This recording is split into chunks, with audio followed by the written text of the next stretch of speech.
How many times have you walked out of a doctor's office feeling dismissed? You sat in that chair, you described everything, the fatigue that hits you by 2 in the afternoon, the brain fog that makes you feel like you're thinking through wet cement, the weight that won't shift no matter how clean you eat or how many miles you put in. You told them all of it. And they handed you a lab printout, 5, maybe 6 markers. Everything came back in the so-called normal range. And then they looked at you with that particular expression you've probably memorized by now, and they said, "You're fine." But you are not fine. And somewhere in your body, in a place deeper than words can reach, you already know that. Here is what I need you to understand before this video goes any further. The problem is not you. The problem is the system you've been navigating. And today, right now, in the next few minutes, I am going to hand you the exact word-for-word script to walk back into that office and get the labs that will actually show you what is happening inside your biology. Not the 5-item checklist, the full picture. Stay with me, because by the time we're done here, you will never leave a doctor's appointment empty-handed again. Health is not a destination, it's a rhythm you learn to ride. We don't just treat symptoms, we decode your biological waves to turn back the clock from the inside out. That is what we do here at VitaWave.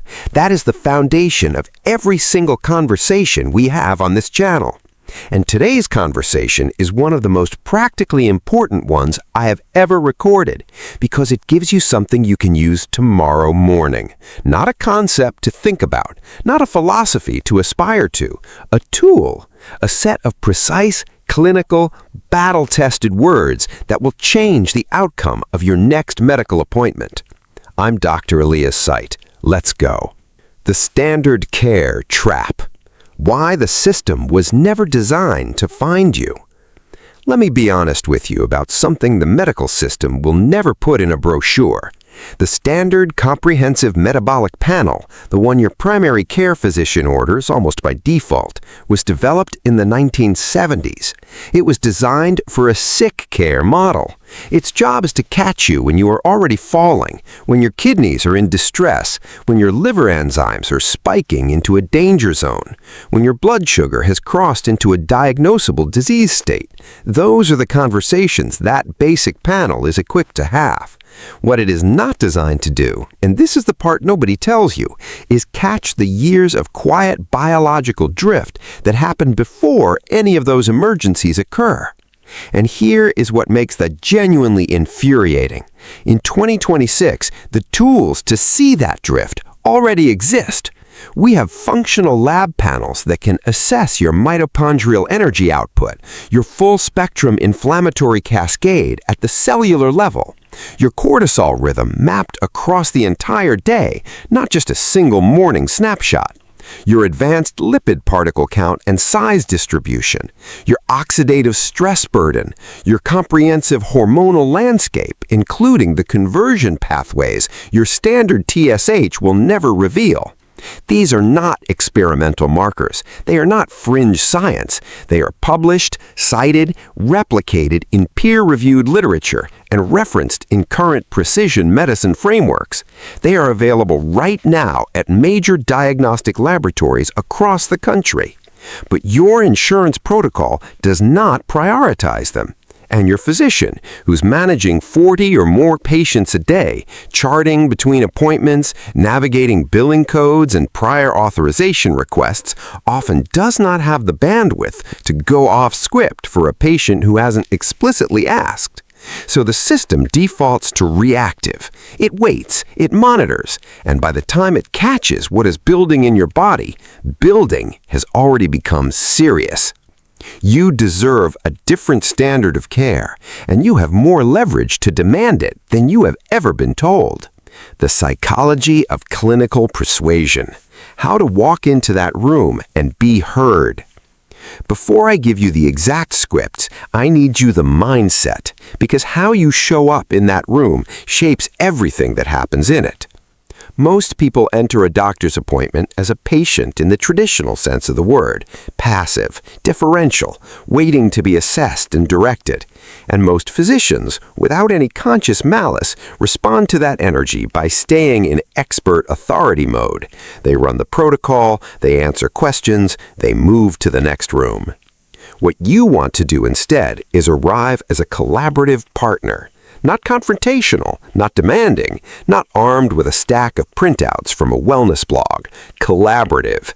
You want your physician to feel from the first 30 seconds of the conversation that you are working with someone who is engaged, literate about your own biology, and genuinely interested in getting this right. That shift in framing changes the entire clinical dynamic. Here is a phrase I want you to practice before your next appointment. Say it out loud. Say it in your car. Say it in the mirror if you have to. I've been tracking some specific data points about my own biology, and I want your clinical guidance on how we interpret them together. Read that sentence carefully. It does 3 things at once. First, it positions you as an active participant, not a passive recipient. Second, it frames the entire conversation as collaborative rather than adversarial. Third, and this is the quiet genius of it, it positions your physician as a guide, not a gatekeeper. Most doctors respond to that with genuine enthusiasm, because the truth is, the reason most of them entered medicine in the first place was to actually engage with complex human biology, not to run through a checklist. You also want to be specific in your clinical language wherever possible, not to perform expertise, but to signal that you have done your research and you are not going to be easily redirected by vague reassurances. When you say advanced lipid fractionation instead of better cholesterol test, you are communicating something important, that you understand this is a real, measurable, clinically meaningful marker, and that your LDL looks fine is not the answer you came here for. In 2026, with the proliferation of personal bio-tracking platforms, wearable health monitors, AI-driven health modeling tools, and direct-to-consumer lab services, you have more documented leverage as an informed patient than any generation before you. Use that leverage intelligently, respectfully, and with complete confidence. The diagnostic differential scripts. Your exact words. 3 scripts that work. All right, here we go. Write these down, screenshot them, put them in your notes app under Doctor Visit because you are going to use them. Script 1, opening the conversation. Doctor, name. I want to make the most of our time together today. I've been experiencing, name your specific symptoms, persistent fatigue, cognitive fog, unexplained weight resistance, disrupted sleep architecture. I know the standard panel gives us our baseline, but given my family history of metabolic syndrome, I'd like to discuss running some additional functional markers to rule out early pathological patterns that the standard panel wouldn't capture. Would you help me think through which ones make the most sense for my specific picture? That last question, would you help me think through that, is doing more work than it appears. It is open. It invites them into the process. It does not challenge their expertise. It activates it. Now, once that door is open, and it will open, you move directly to script 2, requesting specific markers. Based on what I've been following in current clinical literature, I'd like to formally request an advanced lipid panel, specifically ApoB and LPA, along with a comprehensive hormonal cascade that includes free and total testosterone, DHEAS, a comprehensive cortisol rhythm panel, morning and afternoon, a complete thyroid workup that goes beyond TSH to include free T3, free T4, and reverse T3. I'd also like to add high-sensitivity CRP and homocysteine to capture my inflammatory and cardiovascular risk more precisely. Can we get those ordered and coded today? Read that script again and notice what it is doing structurally. It is not a list of random wishes. It is a clinically coherent request with a clear diagnostic rationale behind each marker category. Your physician will recognize that structure, and recognition builds credibility. If they hesitate, and sometimes they will, you move immediately to script 3. No pause, no retreat. Script 3, the rule out strategy. I completely understand if some of these fall outside your standard protocol, and I have full respect for that. What I'd like to request is this. Can we note in my chart that we explored these markers today? And can you help me understand which ones you'd like to officially rule out and your clinical reasoning for ruling them out? I want to make sure we have a thorough record of where we are at this point in my care. That phrase, officially rule out and explain the clinical reasoning, is a pivot point. It shifts the conversation from the patient wants something optional to the physician is making an active clinical decision that will be documented in a permanent medical record. That is a different kind of professional weight, and it consistently unlocks more cooperation than almost anything else you can say in that room. Handling the pushback. What to say when they push back?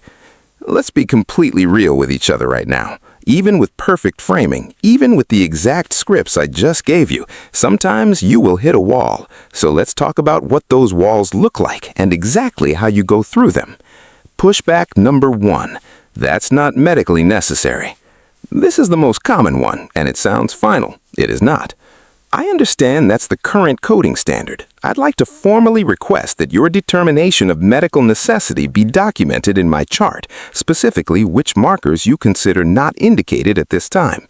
That way, if my clinical picture evolves and these markers become relevant at a later stage, we have a clear and accurate timeline of when the conversation first occurred. The moment you invoke documentation in a permanent record, the entire conversational energy shifts. Because now there is a traceable decision, and most physicians, good ones, which most are, take the integrity of that record deeply seriously. Pushback number 2. Your insurance won't cover it. This one is usually presented as though it ends the conversation. It does not. That's completely fine, and I appreciate you flagging that. I'm fully prepared to pay out of pocket for the markers on my list. Would you be able to write the lab order so I can take it directly to a diagnostic lab? Or if that doesn't work within your system, I'm happy to explore a referral to someone who specializes in this level of biomarker monitoring. That response removes the billing barrier entirely, and it communicates something that no amount of medical jargon can replicate. This is not about convenience. This is about your health, and that is non-negotiable. Pushback number 3. Current guidelines don't support that level of testing. I've been following the 2025-2026 updates from the American College of Cardiology and Endocrine Society around precision medicine and early cardiovascular risk stratification, and several of these markers are specifically referenced in their emerging prevention frameworks. I genuinely love to get your clinical perspective on how those updates apply to my specific situation. I want to understand how you're thinking about this. Notice what that response does. You are not arguing, you are not citing sources to win a debate. You are asking for their expert interpretation of current literature and positioning yourself as someone who genuinely wants to learn from them. That is a conversation most physicians are not only willing, they're glad to have it. The step most people skip and why it matters most. Here is where the real work gets done, and it is the step I see people skip almost every single time, which is why the labs get ordered, but the results never translate into real change. After your physician agrees to the testing, and with these scripts they will agree to significantly more than you expect, you need to close the loop before you leave that room, before you put your jacket on, before you shake their hand. 3 things, that's it. Step 1. Confirm the diagnostic codes. Before you walk out, ask, can you verify which ICD-10 codes are being used for each lab order? I want to make sure the clinical justification is fully captured for each marker. This is not bureaucratic nitpicking. Incorrect or incomplete coding is one of the most consistent reasons functional labs come back with missing panels, partial results, or get kicked back entirely by the processing facility. You spend the time to get the order. Make sure the order actually works. Step 2. Book your follow-up before you leave. Not we'll figure something out, not the front desk will call you. Book it. And when you book it, be specific about its purpose. Tell the front desk, I need this follow-up scheduled specifically to review functional lab results, not a standard wellness visit. That distinction tells the scheduling team and your physician that this is a data interpretation session. It sets the clinical expectation before you walk back in. Step 3. Request the specialist referral proactively.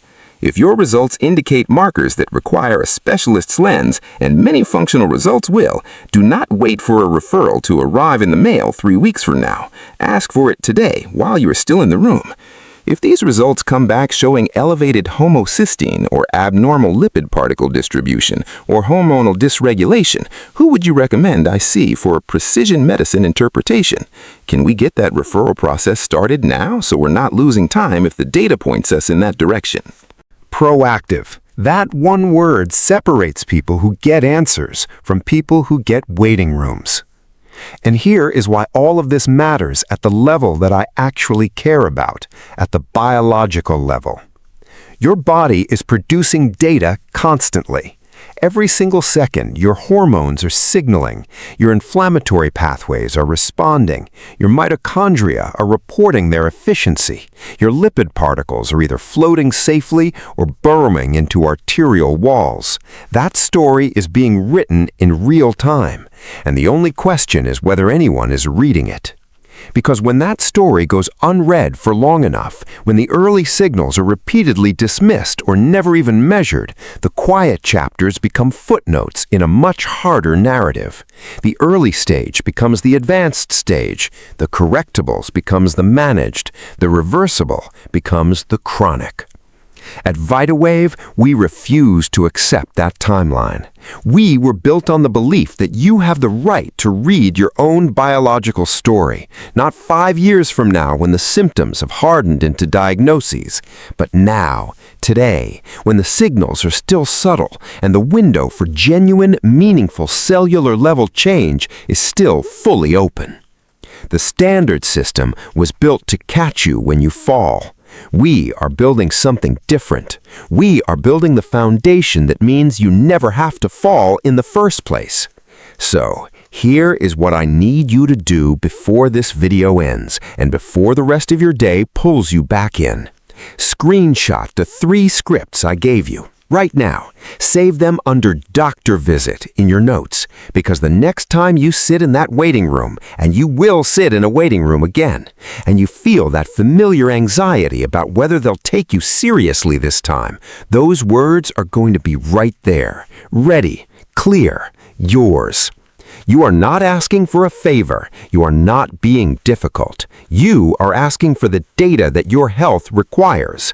That is a completely legitimate, clinically grounded request, and you now have exactly the language to make it.